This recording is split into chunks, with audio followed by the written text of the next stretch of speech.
The horse appeared alone in the middle of the road, limping and covered in blood.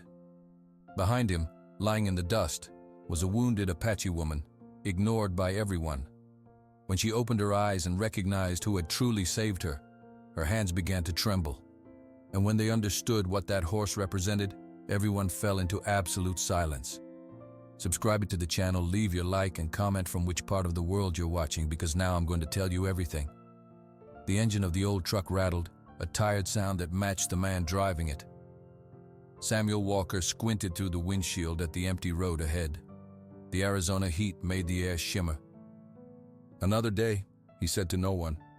His ranch, the Whispering Mesa, was quiet. Always quiet. He fed his few cows.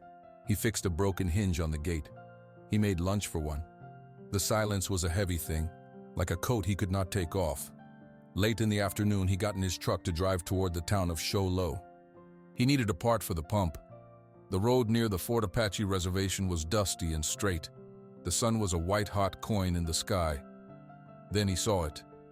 A horse stood in the middle of the road. Samuel slowed the truck.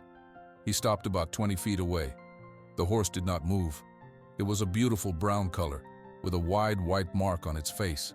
It was breathing hard. Samuel saw a dark, wet patch on its side. Blood. "Move on," Samuel said quietly, his hands on the wheel. The horse stared at him. It trembled but held its ground.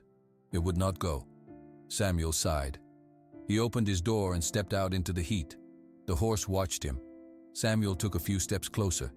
Then he saw why the horse would not move. A person was on the ground behind the horse's legs. A young woman. She was not moving.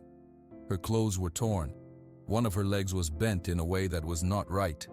The horse made a soft sound. It looked from Samuel to the woman and back again. Samuel's heart beat fast. He was not good with people. He did not know what to do, but he could not leave her there. "Okay," he said, more to himself than the horse. "Okay." He walked slowly toward the woman. The horse watched him but did not step away. Samuel knelt down. The woman was breathing. Her eyes were closed. He saw she was Apache. Her face was pale under the sun. He knew he had to be careful with her leg. He slid one arm under her shoulders and the other under her knees. She was light. He lifted her up. A small groan escaped her lips, but her eyes stayed closed. The horse nudged the air with its nose, watching every move. Samuel carried the woman to his truck. He opened the passenger door and laid her on the seat as gently as he could. He used an old blanket from behind the seat to cushion her head. He turned back to the road. The horse was still there, standing guard over the empty spot where the woman had been. "Your turn," Samuel said. He walked to the back of his truck where he had a small open trailer for hauling hay. He lowered the ramp. The horse looked at him, then at the trailer. It took one step, then another. It was limping. Slowly, with great effort, the hurt horse walked up the ramp and into the trailer all by itself. It turned around to face forward. Samuel was stunned. He closed the gate behind the horse. He got back in the truck. He looked at the woman beside him, then in the mirror at the horse in the trailer. "What is happening today?" he whispered. He did not drive to town for the pump part. He turned his truck around and headed back to his ranch. The trip home felt very long. He kept looking at the woman. He hoped she would wake up. She did not. The sun was starting to go down when he pulled up to his small ranch house. He turned off the truck. The only sounds were the engine ticking as it cooled and the tired breath of the horse in the trailer.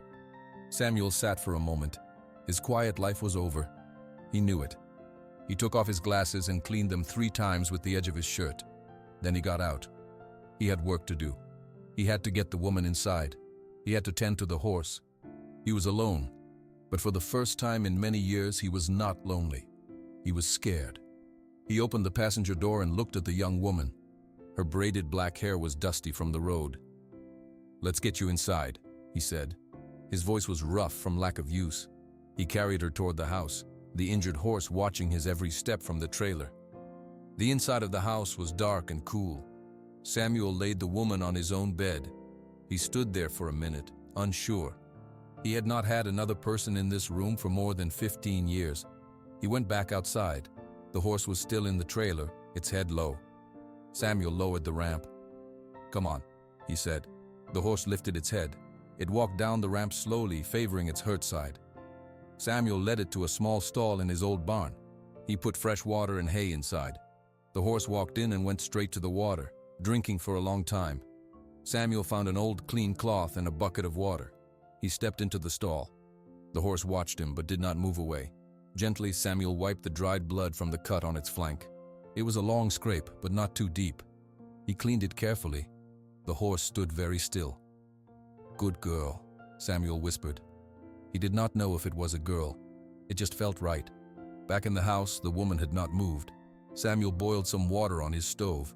He found an old first aid kit. He knew how to make a splint. He had learned a long time ago in a different place for different reasons. He was wrapping a piece of wood against her leg when her eyes opened. She gasped and tried to sit up. "Do not move," Samuel said, his hand still holding the splint. "Your leg is bad." Her eyes were wide with fear. They darted around the strange room, then back to him. "Where is the horse?" Her voice was a dry rasp. "In the barn. It is okay." She sank back onto the pillow, but her body was stiff. She did not trust him. Samuel finished tying the splint. He handed her a glass of water. She took it and drank it all. "My name is Samuel Walker. This is my ranch." She was silent for a long time. "Nina," she finally said. "Nina Begay." She looked toward the window that faced the barn. "The horse. Is she hurt?" "A cut on her side. I cleaned it. She is eating." Nina closed her eyes. A single tear rolled down the side of her face into her hair. "Kaya," she said softly. "Is that her name?" Nina nodded. "She found me." Samuel did not know what to say. He finished his work on the splint. "You need to rest. I will make food." He went into the small kitchen. He could feel her watching him from the bed. He made simple soup from a can, heating it on the stove. He brought her a bowl and a spoon. She ate slowly, still watching him. He sat in a chair across the room, giving her space. "How did you find us?" she asked between spoonfuls. "I was driving. She was in the road, would not move." Samuel looked at his hands. "She was guarding you." Nina put the empty bowl down. "I fell. From the high rocks. I heard my leg break. It was a stupid thing." She spoke to the wall, not to him. "I could not walk. I was there for a long time. Then she came. She was just there, standing over me. She was alone too. She stayed. For a whole day and night she stayed. Then this morning she started walking away, but she kept looking back. I understood. I crawled. I followed her. She led me to the road. Then I could not crawl anymore. I passed out. She stayed." Samuel listened. It was a big story told with very few words. "She is a good horse," he said. The next few days were quiet. Samuel brought Nina food and water. He changed the bandage on Kaya's side. The cut was healing clean. Nina began to move more. She used an old broom handle as a crutch to hobble to the door. She would stand there for a long time, looking at the barn. "She is okay," Samuel would say. "I need to see for myself," Nina replied one afternoon. Samuel helped her walk to the barn. Kaya let out a soft nicker when she saw Nina. Nina leaned on the stall door and reached out. Kaya pressed her nose into Nina's hand. "You stubborn thing," Nina whispered, her forehead against the horse's neck. "You saved me for what?" Samuel watched from a distance. He saw the way the horse closed its eyes, content. He saw the young woman's shoulders finally relax. He went back to the house to make lunch. A routine began. In the morning, Samuel did his ranch work. Nina would sit outside in a chair, her bad leg propped up. She watched the land. She watched Samuel. One day, Samuel was fixing a hinge on the pasture gate. Nina spoke from her chair. "You do not talk much." Samuel tightened a screw. "No need to." "You live here alone?" "Yes." "For a longer time?" 20 years. Nina was quiet. "It is a quiet place." "It is," Samuel said. He brought her supplies to make a better poultice for Kaya's wound, the herbs she asked for from town. Nina crushed the plants between two stones, humming a low, tuneless song. She showed Samuel how to pack it gently against the cut. "This will help it heal faster. Keep infection away." Samuel did as she said. Kaya stood patiently for him. "She trusts you," Nina said from the stall doorway. Samuel just nodded. He was not used to being trusted. That evening, they ate at the small kitchen table together for the first time. The sun was setting, painting the desert in colors of orange and purple. "I will be able to leave soon," Nina said. "My leg is getting stronger. My family will be worried." Samuel looked at his plate. The house would go back to being quiet. The barn would be empty. "Kaya can stay with you," Nina said, as if reading his thoughts. Her voice was tight. "She chose you too. I see how she is here. She is safe. On the reservation, maybe not. She is a special horse. People would notice." Samuel was surprised. "She is your horse?" "No," Nina said. "She is her own horse. She brought me to you. That means something." Samuel did not know what that meant. He just knew the ranch no longer felt empty. The quiet was not a heavy coat anymore. It was just quiet, a peaceful quiet. "You do not have to leave," he said, the words feeling strange in his mouth. "Not until you are ready." Nina looked at him for a long moment, then gave a single slow nod. Later, Samuel stood by the barn looking at the stars. He could hear Kaya moving softly in her stall. He could see the light from the kitchen window where Nina sat. For the first time in a very long time, his land did not feel lonely. It felt occupied, and he did not mind it at all. The morning was clear and hot. Samuel was fixing the pump at the well, his hands black with grease. Nina sat nearby in the shade of the porch, working a piece of leather with her hands. She was making a new lead rope for Kaya. Kaya herself was in the small pasture, her wound almost just a pink line now, grazing on the dry grass. It was a quiet morning. It had been many days of quiet mornings like this. Samuel had driven Nina to the reservation clinic in Show Low a week ago. The doctor said her leg was healing well. She came back with Samuel to the ranch. She said she wanted to make sure Kaya was 100% before she left. Samuel did not ask any more questions. A cloud of dust appeared far down the road.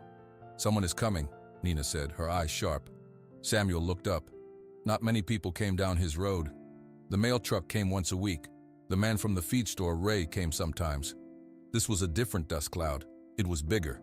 A few minutes later, a car pulled up to the gate. It was a shiny white car, clean and new. It looked very out of place. A man got out. He was dressed in tan pants and a blue polo shirt. His boots were clean. He had a smile on his face. Samuel wiped his hands on a rag and walked over to the fence. Nina stayed on the porch watching. "Good morning," the man called out. His voice was friendly, too friendly. "You must be Samuel Walker." "I am," Samuel said. "Carter Blythe, from Blythe Developments in Phoenix." He did not offer a hand to shake because of the fence between them. "Beautiful piece of land you have here." Samuel said nothing. He waited. "Mind if I come in? Have a word?" Samuel glanced back at Nina. She gave a small, almost invisible shake of her head. Samuel looked at Carter Blythe. "You can talk from there." The man's smile did not change, but his eyes did. They got a little harder. "Sure, of course." "Samuel, can I call you Sam? I'll get right to it. My company is putting together a new water pipeline project, a big one. It's going to bring growth, prosperity to this whole area. Your ranch here is in a key spot." Samuel just looked at him. "I want to make you a very generous offer," Carter continued. He pulled a paper from his pocket. "I am prepared to buy your ranch, all of it. The price is more than fair. You could retire, move somewhere nice, get away from all this dust and hard work." He held the paper out toward the fence. Samuel did not take it. "I am not selling." Carter Blythe's smile finally faded. He put the paper back in his pocket. "Now, Sam, be reasonable. This is a lot of money. What are you holding on to?" "It's just dirt and sagebrush." "It is my home," Samuel said, his voice flat. "Homes can change. This is progress. Think of the future. My future is here." The two men looked at each other through the fence. The friendly feeling was gone. "I see," Carter said, his voice cooler now. "Well, that's your choice. But sometimes, Sam, the world moves on whether we want it to or not. You might find that holding on too tight just leaves you with nothing." He looked past Samuel, his eyes scanning the barn, the house, the pasture where Kaya stood. His gaze lingered on the horse for a moment. Then he looked back at Samuel. "The offer stands for a little while. Think about it." He got back in his shiny car and turned it around, kicking up more dust as he drove away. Samuel stood by the fence until the dust settled and the road was empty again. He walked back to the pump. "Who was that?" Nina asked. "Trouble," Samuel said. 2 days later, the trouble came. Samuel went out at dawn to check on his 6 cows in the north pasture. When he got there, the cows were gone. The fence was not just broken. A whole section of wire was cut clean through. The cut ends were sharp and new. Someone had used wire cutters. Samuel felt a cold anger settle in his stomach. He got in his truck and drove out into the desert to find his cows. It took him all day. The sun was brutal. He found them scattered, thirsty and confused, miles from home. He had to lead them back slowly, one by one, using his truck and a lot of patience. He was exhausted when he finally got the last cow back into the pasture and patched the fence with temporary wire. He walked back to the house as the sun was setting, his body aching. Nina was on the porch. She had made food. She saw his face. "The cows got out," he said, sinking into a chair. "Fence was cut." "Cut?" Nina's voice was sharp. "Cut. On purpose." They both knew who had been there. They both knew who had talked about Samuel being left with nothing. "You should call the sheriff," Nina said. "And say what?" Samuel asked, looking at his tired, dirty hands. "I have no proof. It is just cut wire." Nina was quiet for a moment. "What will you do?" Samuel looked out at the darkening pasture. "Fix the fence. Tomorrow." It felt like a small, useless answer. The next morning, Samuel gathered his tools and a roll of new wire. He walked out to the north pasture. He heard a sound behind him. Nina was there, leaning on her broomstick crutch, a canteen of water in her hand. "I will help," she said. "Your leg is better. I can hold the posts. I can pass you tools." Samuel looked at her. He saw her stubbornness. He gave a slow nod. "All right." They worked through the morning under the hot sun. Samuel dug out the old broken post. Nina held the new one straight while he packed the dirt around it. She unspooled the wire. She did not talk much, but her presence was solid. He was not alone with his anger anymore. As they worked, Kaya watched them from her nearby pasture. Her ears pointed forward, as if standing guard over them too. The new fence wire was tight and strong. Samuel tested it with his hand, nodding once. The work was done. He and Nina gathered the tools. The sun was high and hot. "Lunch," Samuel said, wiping sweat from his forehead. They walked back toward the house. As they passed the small pasture near the barn, Samuel slowed. He looked at the empty space where Kaya usually stood under the single tree. "Where is she?" Nina said, her voice suddenly tense. The pasture gate was closed but not latched. It swayed slightly in the dry breeze. Samuel walked over and pushed it open. There were no tracks in the hard dirt, no sign of a struggle, just emptiness. "She would not just push this open," Nina said, hurrying over. Her bad leg made her stumble, but she caught herself on the fence post. "She is careful. She does not like open gates." Samuel felt a chill that had nothing to do with the heat. He looked toward the road. No strange car tracks. He looked at the latch. It was simple, a loop of metal over a post, easy to lift from the outside. "Someone was here," he said quietly. Nina's face went pale. She turned and whistled, a sharp 2-note sound that cut through the air. They waited. Only the wind answered. "We have to find her," Nina said. Her eyes were already scanning the horizon, reading the land in a way Samuel never could. They took the truck. Nina sat in the passenger seat, her whole body leaning forward, searching. "Go slow. Stop." Samuel stopped. Nina got out and knelt near a patch of softer dirt at the edge of the drive. "Here, a hoof print, shod. It is Kaya." She pointed northeast, away from the road, toward the rough canyons and cliffs. "She went that way." "Why would she go into the rocks?" Samuel asked. "She would not unless she was scared or chased." Nina got back in the truck. "That way." They drove as far as the truck could go, following a dry creek bed. Then the rocks became too big and the path too narrow. "We walk from here," Nina said. Samuel grabbed a canteen and a rope from the back of the truck. Nina was already moving, her limp pronounced but her pace determined. She followed the faint trail of disturbed stones and occasional hoof marks with a focus that left no room for talk. The canyon walls rose around them, colored in reds and oranges. The air was cooler here, but still, too still. They walked for over an hour. Samuel's old knee ached. Nina's breath was coming hard, but she did not stop. Then they heard it. A low, pained sound. A horse's groan. "Kaya!" Nina shouted, and she moved faster, scrambling over a pile of boulders. Samuel followed. In a narrow part of the canyon, where two big rock walls came close together, they found her. Kaya was stuck. Her back end was wedged between two large rocks. She had tried to turn around in the tight space and gotten trapped. Her front legs were free, and she was digging at the ground, her head low with effort and fear. "Easy, girl. Easy," Nina said, her voice soft as she approached. Kaya's ears flicked back, but she recognized Nina's voice and stilled a little, letting out a shuddering breath. Samuel came up beside Nina. He saw the problem. The rocks were big, too big to move by hand. Kaya's sides were heaving. Then he saw something else. The horse's belly was tight and round, and as he watched, a ripple moved across it. "Nina," he said, "look."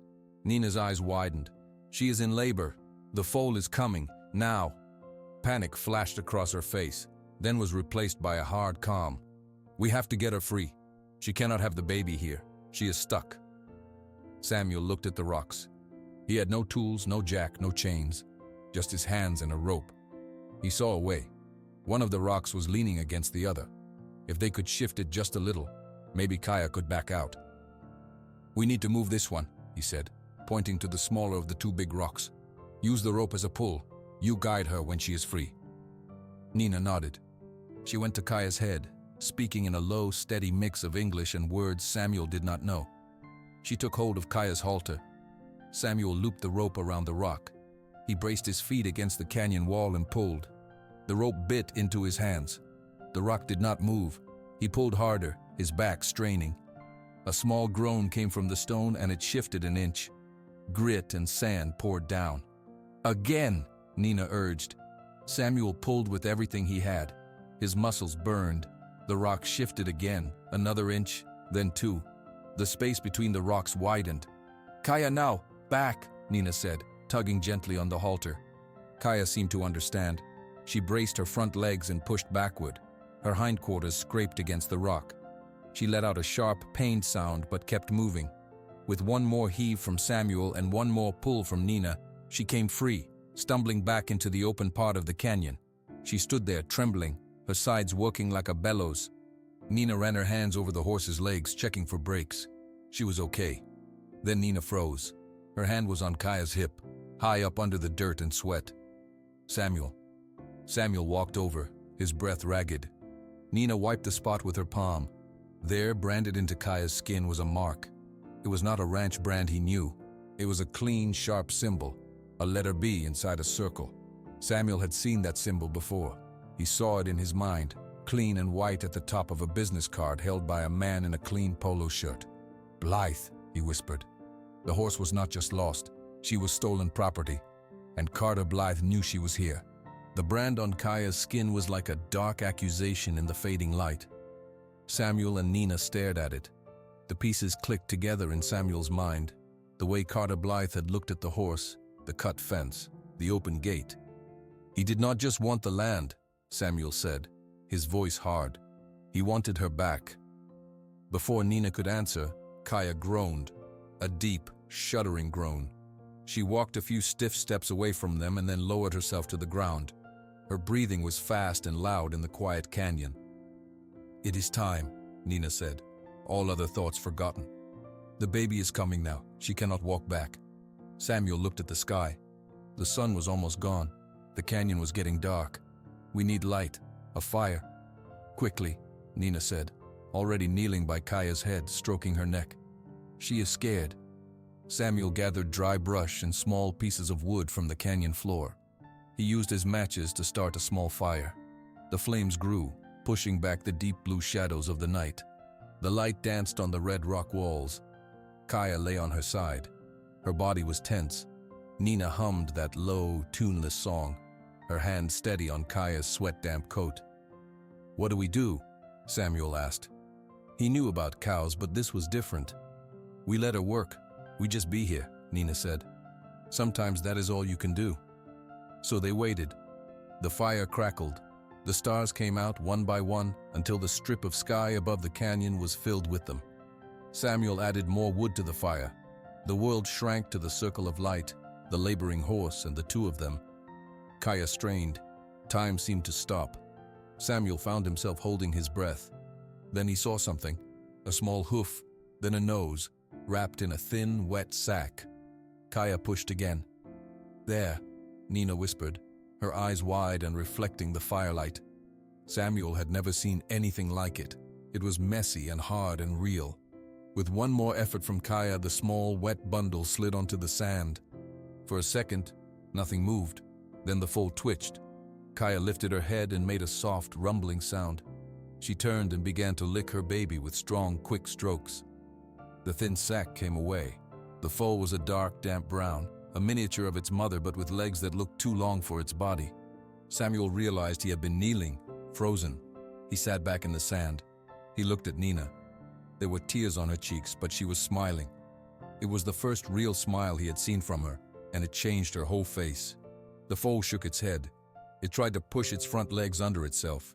It tried to stand, wobbled, and fell. Kaya nudged it with her nose and kept licking. "Come on, little one," Nina encouraged softly. The foal tried again. Its legs splayed out. It tried a third time. This time, it pushed up onto its knees, then onto all four of its thin, shaky legs. It stood for a moment, trembling, then took one stumbling step toward its mother's warmth. A feeling washed over Samuel, a feeling he had not had in decades. It was not happiness exactly. It was something cleaner. It was wonder. Kaya got to her feet, tired but calm. The newborn foal nuzzled her, searching. In a few minutes it was nursing, its little tail flicking. Nina sat back next to Samuel. They watched in silence for a long time. The fire burned low.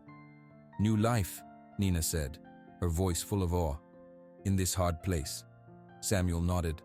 He looked from the foal to Nina, then back to the horses. "We cannot let him take them." "No," Nina said, the word final and strong. "We cannot. He will come. He knows she is here. He knows she is valuable." "Then we will be ready," Nina said. She looked at Samuel, and in her eyes, he saw the same stubborn strength that was in Kaya. She is not his. She is hers, and she is ours to protect. The word ours hung in the air between them. It felt true.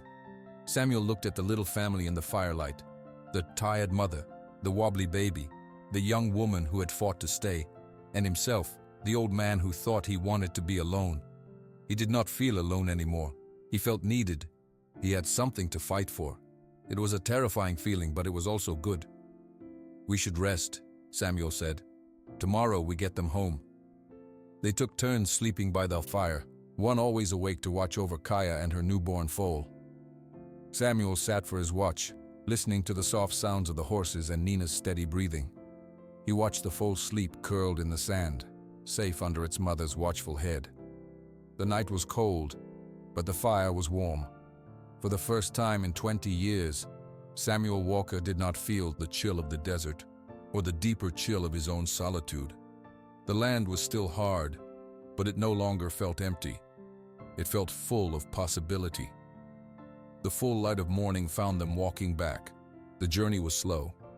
Kaya moved carefully, her new foal stumbling along at her side. The little colt was all legs and curiosity, stopping to sniff at a bush or wobble toward a rock until his mother nudged him back on track. Samuel and Nina walked ahead, making a clear path. They did not talk much. The night had changed things. The shared vigil, the miracle of the birth, the decision to fight, it had tied them together in a new way. It took them hours to get back to the truck. They loaded Kaya into the trailer. Her foal, unsure, stayed close to her side and followed her right in. Samuel closed the gate. He looked at Nina. Her face was tired but calm. When they got back to the ranch, Samuel put Kaya and the foal in the big stall in the barn. He gave them fresh water and good hay.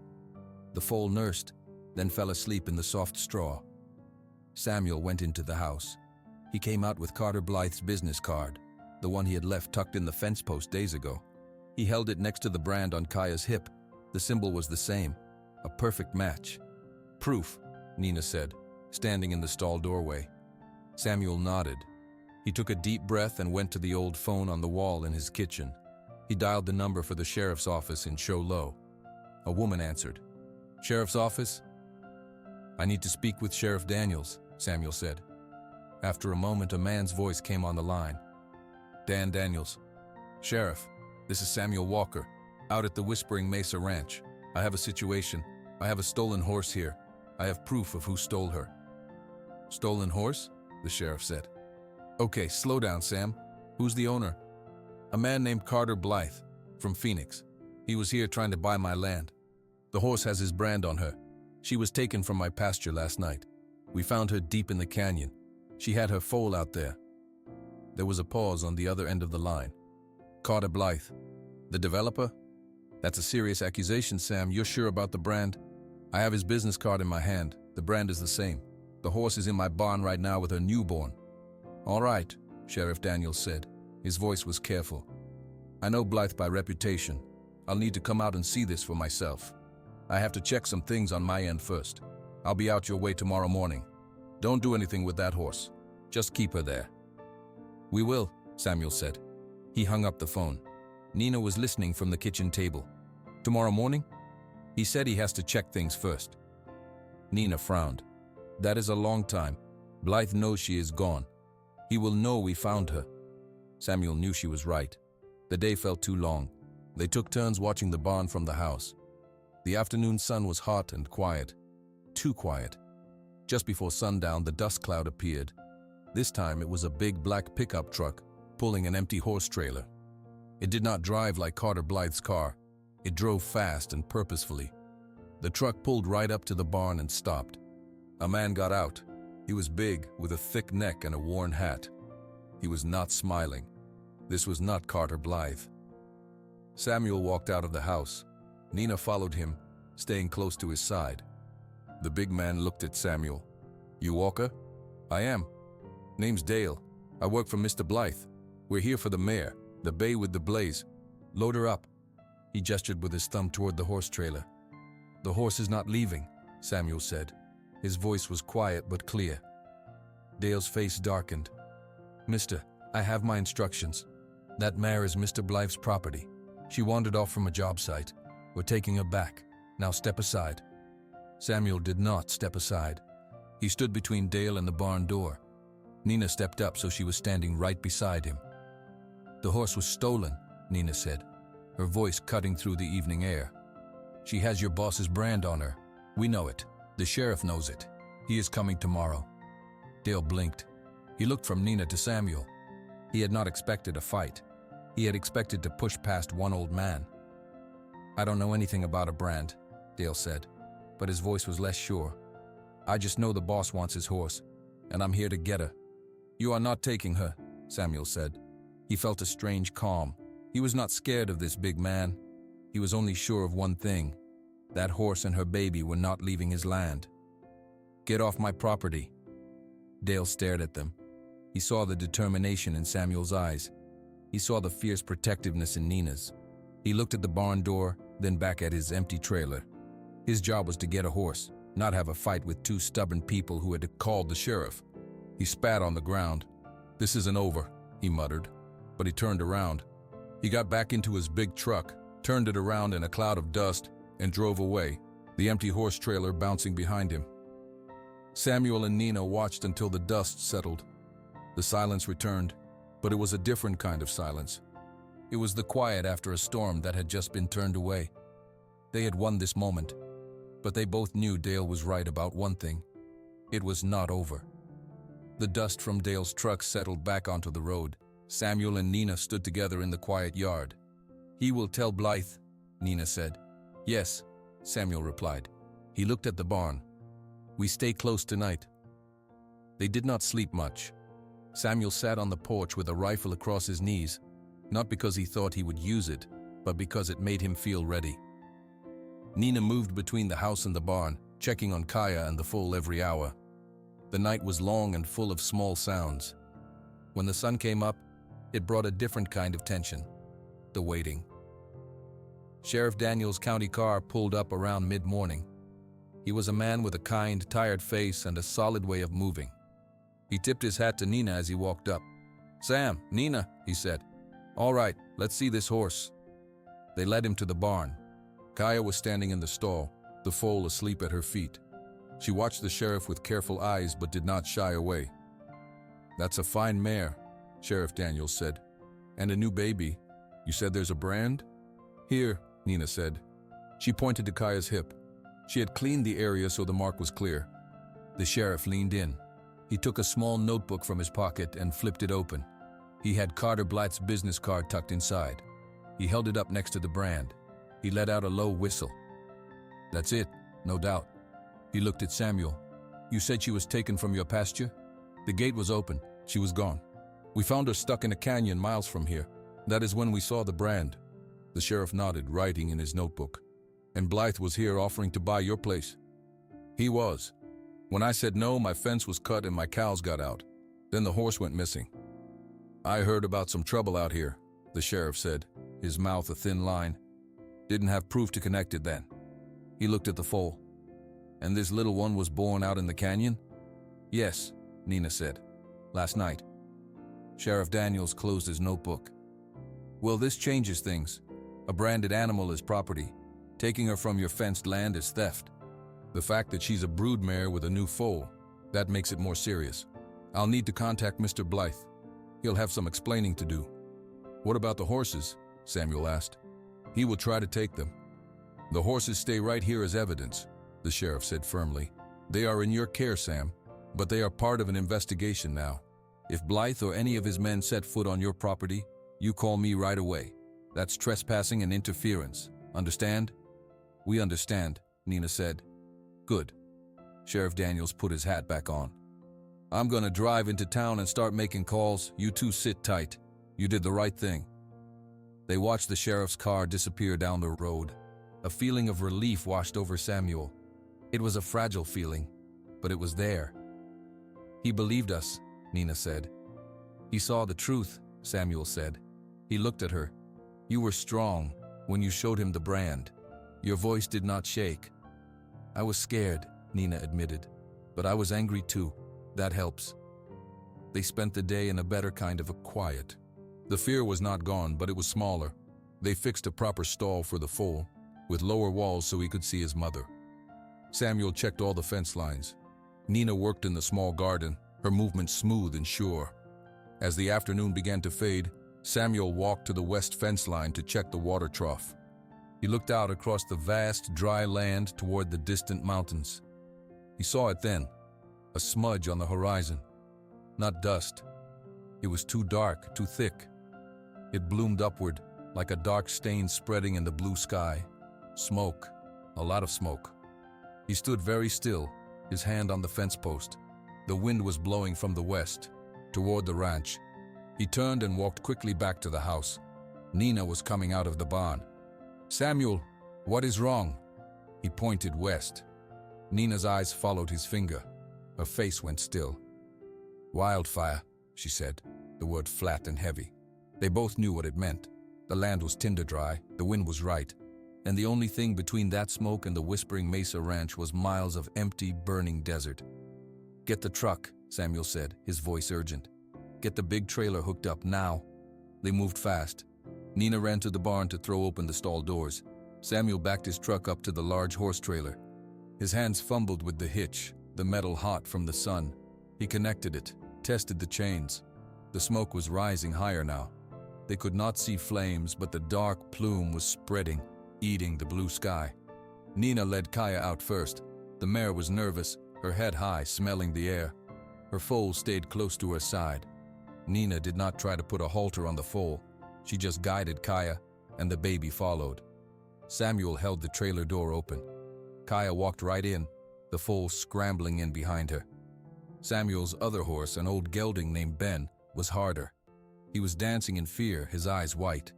Samuel talked to him in a low, steady voice. He got a halter on and pulled him toward the trailer. Ben resisted. "Nina, help," Samuel said. Nina came to Ben's other side. Together they guided the scared horse up the ramp and into the trailer next to Kaya. Samuel closed and latched the door. The trailer was full. They both jumped into the truck. Samuel started the engine. He looked at the smoke. The wind was strong. "The main road goes right toward it," Nina said, pointing southwest. "If the fire jumps the road, we will be trapped." "Then we do not take the main road," Samuel said. He put the truck in gear. "The canyon," Nina said. "The old path my grandmother showed me. It is narrow, but it goes north away from the fire. It comes out by the salt flats. It is safe there." "You are sure?" Samuel asked, turning the truck away from the main gate. "I'm sure," Nina said. She pointed east. "There, past the dry well." Samuel drove across the rough land, avoiding rocks and holes. The trailer bounced behind them. Inside, they could hear the horses shifting, a worried stomp of a hoof. They reached the mouth of the canyon. It was just a crack in the red rock, barely wider than the truck and trailer. The entrance was steep with loose stones. "We cannot see around the bends," Samuel said, looking at the tight walls. "I will guide you," Nina said. She opened her door before the truck stopped moving. "Go very slow. I will walk ahead. Listen to my voice." Samuel nodded. He eased the truck forward, the tires crunching on stone. Nina walked in front, her hand on the warm rock wall.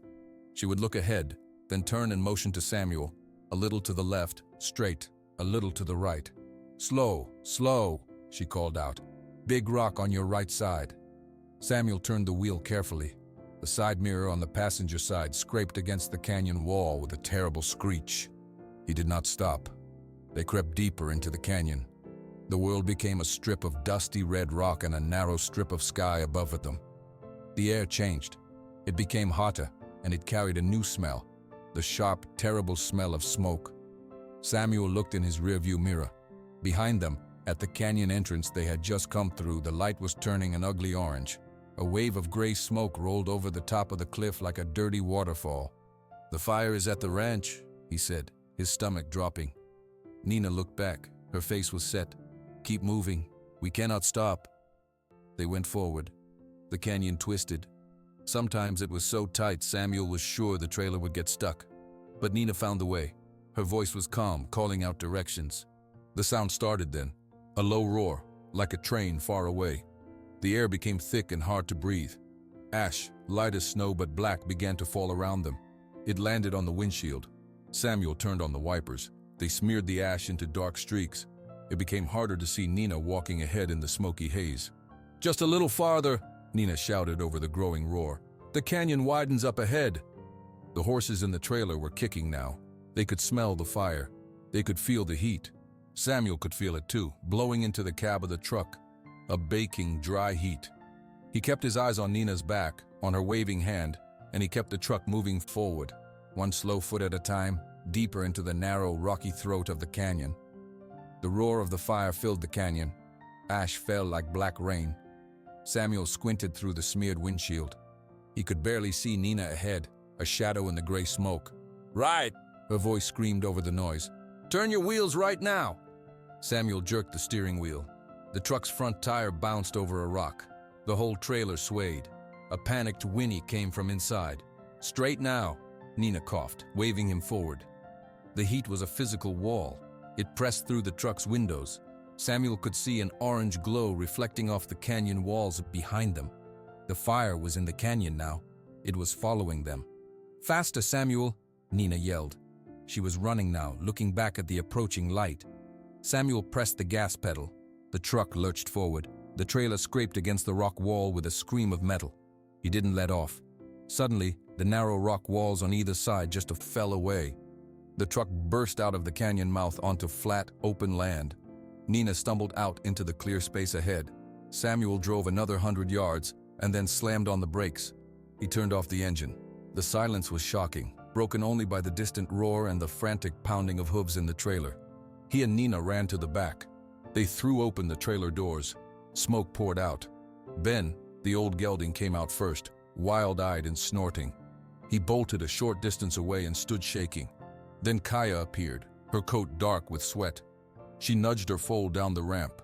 The little colt stumbled onto the grass, his legs trembling. They were in a wide, green valley. A small creek ran through it. The grass was sweet and tall. The air here was clear. Behind them, to the south, the canyon they had just escaped was a tunnel of smoke and furious orange light. Nina sank to her knees in the grass, her breath coming in ragged gasps. Samuel leaned against the hot trailer, his hands on his knees. They watched the horses. Ben lowered his head to the creek to drink. Kaya began to graze, her foal staying close. They were safe. For a long time, neither Samuel nor Nina spoke. They just breathed the clean air and watched the terrible beauty of the fire on the horizon. "It cannot jump the canyon," Nina said finally. Her voice was hoarse from smoke. "The rocks are too steep. The fire will burn itself out on the other side." Samuel looked north, toward where his ranch was, toward where his home was. All he could see was a massive dark plume rising into the sky. "The barn," he said quietly. "The barn was old wood. It is gone." Nina stood up and walked over to him. She looked at his face. "The house is stone and clay. It might be okay. The land will burn, but the land heals. It always does." They stayed in the valley until the sun went down. The horses calmed. The foal nursed and then slept in the soft grass. The orange glow from the south faded to a dull red, then to darkness, leaving just the smell of smoke in the cool night air. "We should go back," Samuel said. "In the morning. See what is left." Nina nodded. "We will go back together." They slept on the ground that night, under the stars with the tired horses grazing around them. Samuel lay awake for a while, listening to the quiet sounds of the animals and Nina's steady breathing. He thought about the fire, the canyon, the desperate escape. He thought about how he had not been able to do it alone. When he closed his eyes, he did not see flames. He saw Nina's hand guiding him through the smoke. He heard her voice telling him which way to turn. The morning light was gray with leftover smoke. Samuel and Nina loaded the tired horses back into the trailer. The drive back to the ranch was quiet. They did not talk about what they might find. When they turned off the main road, the land was black. The sagebrush was gone, just charcoal sticks poking from the ash. The fences were twisted lines of wire on the ground. Then they saw the house. Its stone walls were stained with soot, but it stood. The windows were intact. A little distance away, the barn was a heap of blackened timbers and ash. Only the metal roof, bent and fallen in, showed what it used to be. Samuel stopped the truck. He stared at the ruins of the barn. He had built it with his own hands 20 years ago. Nina put a hand on his arm. "The house is good. The land is still here." They got out. The air smelled of wet ash and heat. They let the horses out of the trailer. Ben, Kaya, and the foal walked onto the scorched earth. Kaya lowered her head and sniffed at a patch of untouched grass at the base of the house, then began to graze. Life went on. Later that day, Sheriff Daniel's car came up the road. He walked over to where Samuel and Nina were raking ash away from the front porch. "Sam, Nina, glad to see you're all right." He looked at the burned barn and let out a sigh. "Fire crew said it was a downed power line. Started way west of here. You were lucky." "The horses are safe," Nina said. "That's what matters," the sheriff said. He turned to Samuel. "I came to tell you about Blythe. We contacted him. When we told him we had the mare with his brand, and that we had witnesses placing her stolen from your land, he changed his tune. Said it was a misunderstanding, that his foreman acted alone. He won't be bothering you again. He's got bigger problems now. There's an investigation into his business practices, and the theft of a valuable animal doesn't help him." Samuel nodded slowly. It was over.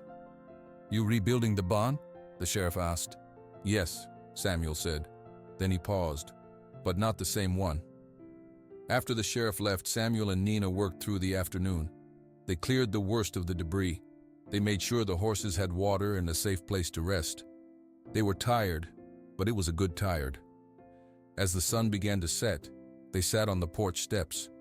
The sky was turning pink and orange, beautiful again. Kaya and her foal were in the small pasture near the house. The foal was running in short, playful bursts on his long legs. Samuel watched them for a long time. He cleaned his glasses 3 times on his shirt. "I have been thinking," he said, his voice rough. Nina looked at him. "About what?" "About this place. That barn. It was just for my things, for keeping tools. It was not for anything important." He gestured toward Kaya and her foal. "They are important. What you did for her is important." He took a deep breath. "I want to build a new barn, a bigger one. Not for my things. A place for horses like Kaya, horses that are hurt, horses that are lost. A safe place for them to heal, a sanctuary." Nina was quiet. She looked out at the land, then at Samuel's face. "You mean it?" "I do," Samuel said. But I cannot do it alone. I do not know how to heal them. Not the way you do. A slow smile spread across Nina's face. It was the smile from the canyon, full of light.